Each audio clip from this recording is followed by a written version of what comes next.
Witam Państwa bardzo serdecznie. W moim dzisiejszym filmie opowiem Wam o Jakowie Michajłowiczu Swierdłowie, który był z urodzenia Żydem, z wyboru bolszewikiem, a do tego pasjonatem okultyzmu i kabały. Dowiecie się, jakie piętno na bolszewickiej Rosji w pierwszych latach jej istnienia wywarł Swierdłow. To historia mroczna, naznaczona zbrodnią rodziny Romanowych i tajemniczymi rytuałami, ale naprawdę warto ją poznać. Jeśli spodoba się Wam mój film, udostępnijcie go znajomym, dajcie łapkę w górę, kliknijcie subskrybuj, a także wesprzyjcie mój kanał, za co z góry dziękuję. A złotymi patronami kanału są pan Andrzej Maciejewski z Alaski, kancelaria prawnicza Macieja Ordona w Chicago, a także pan Patryk Krupiński.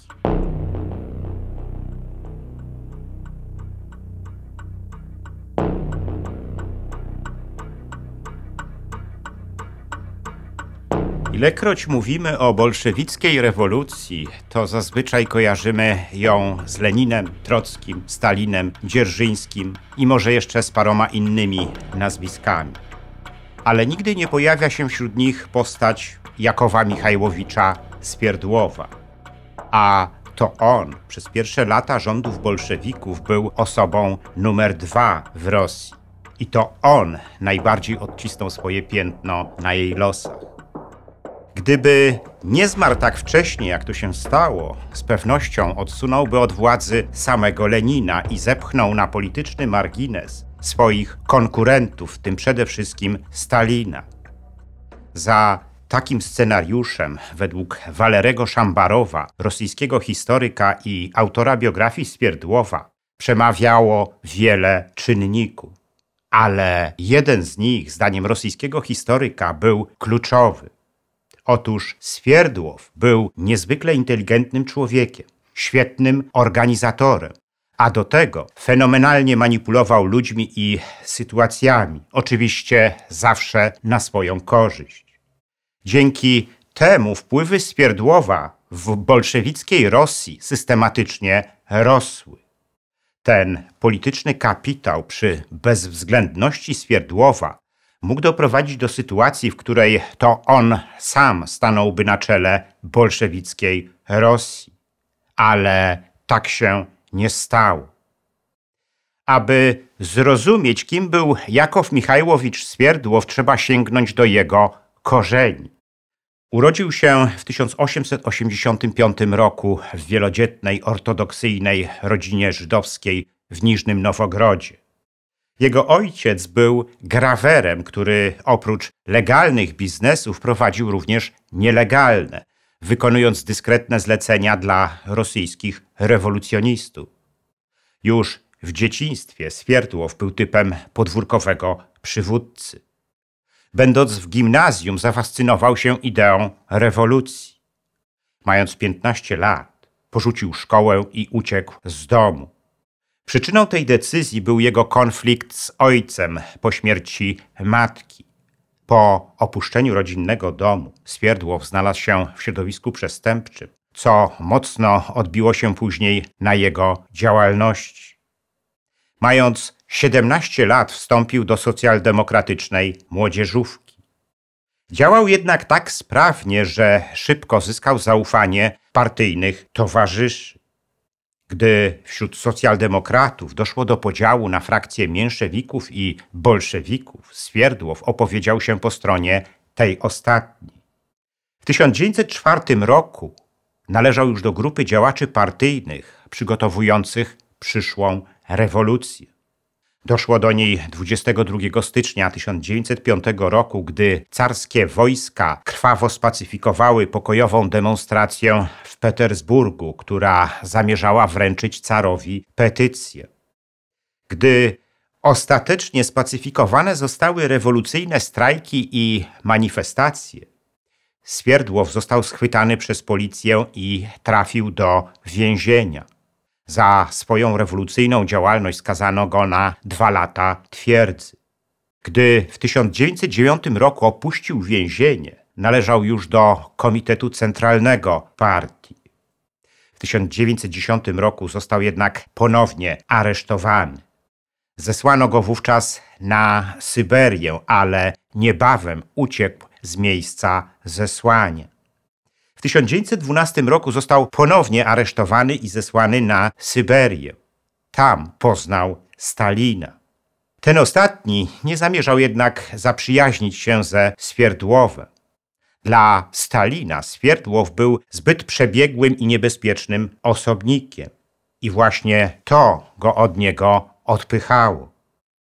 Nowy rozdział w życiu Swierdłowa zaczął się w lutym 1917 roku, gdy dotarły do niego informacje o abdykacji cara Mikołaja II i przejęciu władzy przez rząd tymczasowy. Ponownie uciekł z zesłania, przybywając do Petersburga, co zbiegło się w czasie z przyjazdem do miasta Lenina. Bardzo szybko Swierdłow znalazł się w otoczeniu Lenina i zaoferował mu swoje usługi. Został mianowany przez niego asystentem. Chwilę później został również kierownikiem sekretariatu Komitetu Centralnego. Swierdłow rzucił się wówczas w wir pracy partyjnej. Zamierzał zbudować w partii swoje wpływy. Wszędzie werbował zaufanych ludzi. Byli wśród nich dezerterzy, kryminaliści i ludzie bez jakichkolwiek politycznych poglądów. Dzięki nim zyskał narzędzie, za pomocą którego zaczął manipulować decyzjami, jakie zapadały w partii. Oficjalnie mówił, że chce podbić partię dla Lenina, ale w rzeczywistości stworzył ją zupełnie od nowa i zaczął ją kontrolować za pośrednictwem swoich ludzi. Bolszewicy myśleli jednak o przejęciu pełni władzy i czynili do tego przygotowania. W rezultacie nowej rewolucji, do której doszło 25 października 1917 roku, ten cel udało im się osiągnąć. Dzięki manipulacjom Swierdłowa premierem nowego rządu został Lenin. Wprawdzie Swierdłow do rządu sam nie wszedł, ale umieścił w nim swojego brata Beniamina. Jemu samemu wystarczało na razie to, że został przewodniczącym nowego parlamentu i szefem sekretariatu Komitetu Centralnego. W marcu 1918 roku dzięki w sporej części zabiegom Swierdłowa doszło do podpisania w Brześciu pokoju z Niemcami. W listopadzie 1918 roku Swierdłow, rzekomo w obawie przed atakiem sił kontrrewolucji, niespodziewanie przeniósł stolicę państwa z Piotrogrodu do Moskwy. Ten ruch pozwolił mu na wyizolowanie Lenina, a potem na jego systematyczną kontrolę. Aby do tego doszło, Swierdłow zatrudnił w sekretariacie Lenina swoją żonę. Dzięki niej wiedział absolutnie o wszystkim, co się dzieje. Zaczął również zbierać teksty i niewygłoszone mowy Lenina jako przyszłe haki na wodza rewolucji. Tymczasem w kraju trwała krwawa walka z wrogami rewolucji. To Swierdłow sprawił, że stała się ona aż tak krwawa.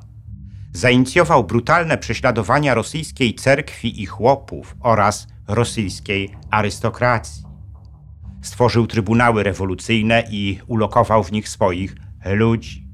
Przeczyścił też z wrogów rewolucji partyjne szeregi.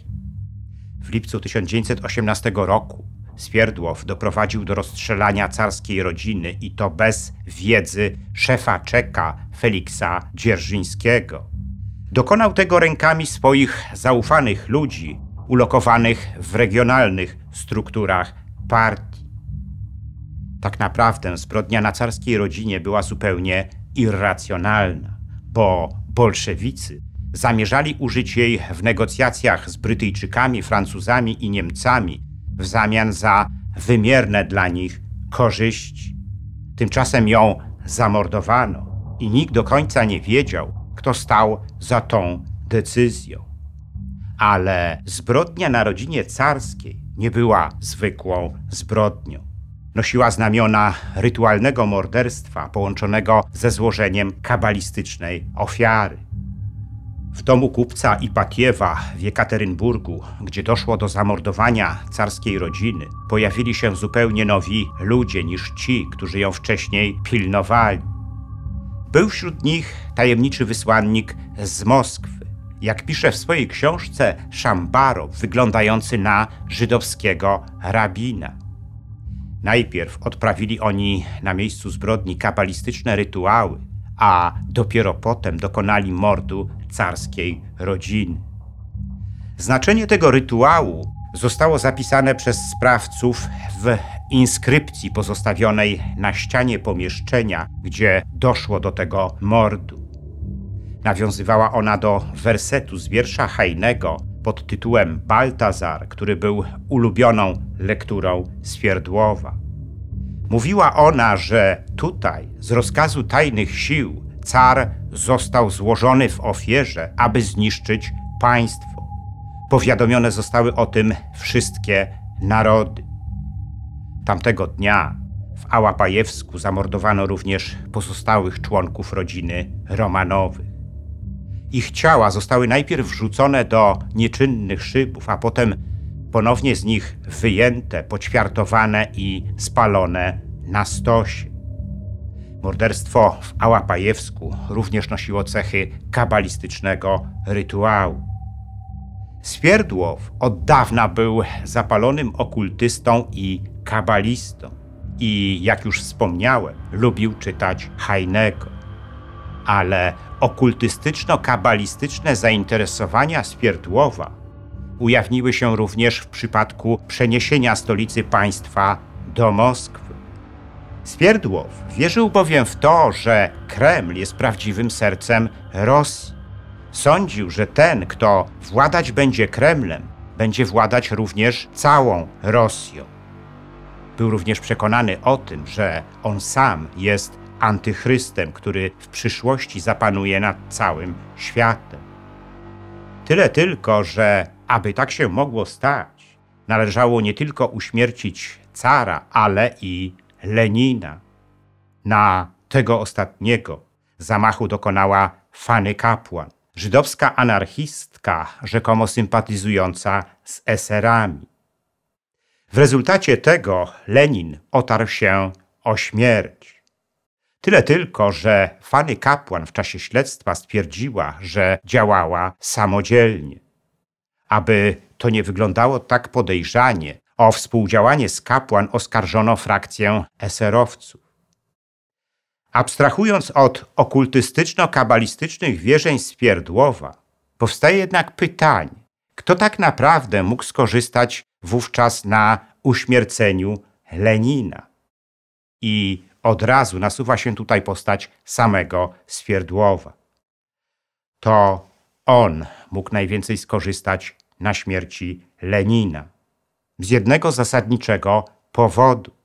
W niecały rok wyrósł na drugą osobę w państwie, ale chciał być przywódcą całej bolszewickiej Rosji, a potem całego podbitego przez bolszewików świata.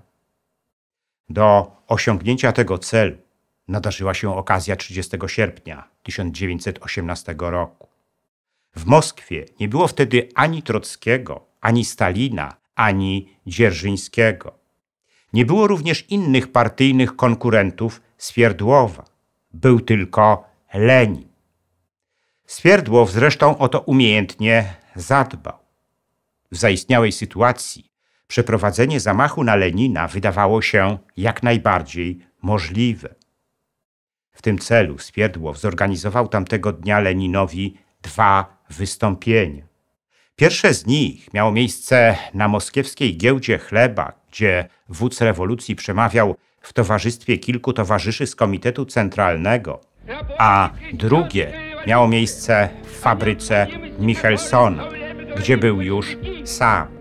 I dokładnie wtedy strzały do niego oddała Fanny Kapłan. Tyle tylko, że ciężko ranny Lenin przeżył ten zamach. Swierdłow postanowił więc sprawę szybko zatuszować. Przejął całkowitą kontrolę nad śledztwem w sprawie zamachu na Lenina odsuwając od niego szefa Czeka Feliksa Dzierżyńskiego. Zmanipulował również zeznania najważniejszych świadków zamachu. Wybranym przez niego śledczym Fanny Kapłan powiedziała tylko to, co im było potrzebne. I szybko wyłonił się jasny obraz zamachu. Kapłan działała na zlecenie eserowców. Ci ostatni stali się zresztą przedmiotem odrębnego śledztwa, którego celem było wyeliminowanie ich z politycznej gry. 3 września 1918 roku Fanny Kapłan została rozstrzelana. I to nie na Łubiance, gdzie siedziała, ale w jednej z komnat na Kremlu. Na polecenie Swierdłowa jej ciało zostało potem spalone.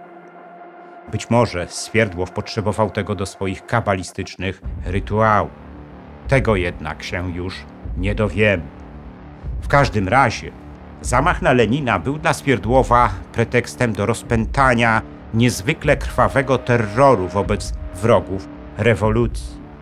Przejdzie on do historii jako czerwony terror. O nim jednak już Państwu opowiadałem w jednym z moich poprzednich filmów. Ale nie był to terror całkowicie bezcelowy. Swierdłow, unicestwiając w jego ramach rosyjskie duchowieństwo, arystokrację i warstwę intelektualną rosyjskiego narodu, unicestwił jednocześnie jego całą tradycję kulturową, a z tego, co po niej pozostało, mógł już ulepić zupełnie inny naród. Chciał uczynić z niego naród morderców, który złamie wszystkie przykazania Boga i stanie się sługą nieczystych sił, w które on sam głęboko wierzy. Po zamachu na Lenina, aby rozwiać jakiekolwiek podejrzenia wobec samego siebie, Swierdłow przystąpił z zapałem do budowy kultu Lenina. Товарищи, Владимир Ильич Ленин учит нас так. Ale była to tylko zasłona do jego znacznie ważniejszych działań. Wykorzystując pobyt Lenina w szpitalu, przejął w jego imieniu pełnię władzy. Skupił się wtedy na zbudowaniu swoich wpływów na arenie międzynarodowej. W tym celu powołał biuro Kominternu, skupiające inne partie komunistyczne, a na ich szefów przeforsował swoich stronników. Stało się wtedy jasne, że to on pretenduje do roli nowego wodza światowej rewolucji. Gdy w końcu Lenin powrócił do swoich obowiązków, stracił zaufanie do Swierdłowa i zaczął stopniowo ograniczać jego kompetencje. Ten jednak nie zamierzał się wcale poddać. Chciał dalej walczyć o władzę z Leninem i wierzył w to, że ją kiedyś zdobędzie. Tyle tylko, że te plany przerwała jego przedwczesna śmierć. Rankiem 7 marca 1919 roku, wracając z Charkowa, Swierdłow zatrzymał się w Orle. Tam, w czasie spotkania ze strajkującymi kolejarzami, został przez nich ciężko pobity. Gdy ciężko rannego Swierdłowa przywieziono do Moskwy, dopadło go z kolei zapalenie płuc i było jeszcze gorzej. Zmarł 16 marca 1919 roku. Tak zakończyła się historia Jakowa Michajłowicza Swierdłowa, tego, który zrobił wiele, aby rządy bolszewików były aż tak krwawe, ale nie odsunął od władzy Lenina tak, jak tego zawsze pragnął. I nie było mu dane zbudować nowego narodu, tak jak tego chciał. Zrobił to za niego jego największy konkurent, Józef Stalin.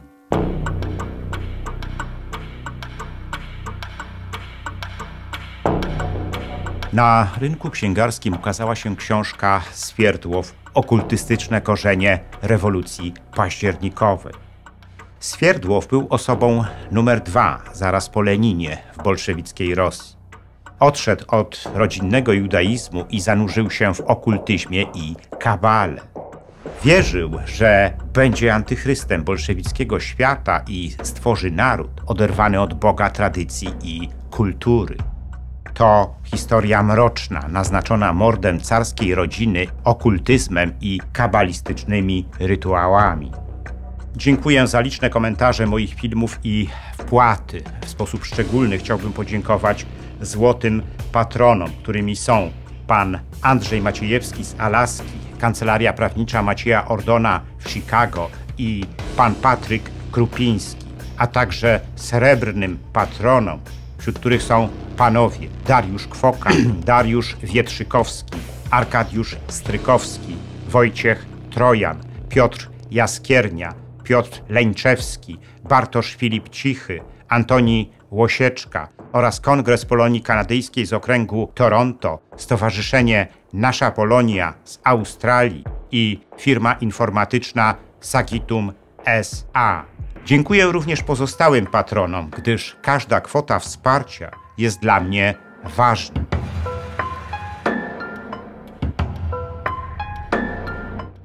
Zachęcam wszystkich do wspierania mojego kanału, co pozwoli na jego dalszy rozwój. Teraz można to zrobić nie tylko przez Patronite. Szczególnie dla patronów zagranicznych przydatne są możliwości bezpośredniego wsparcia na YouTubie w formie jednorazowej wpłaty klikając podziękuj, a także cyklicznych wpłat klikając wesprzyj na dole ekranu.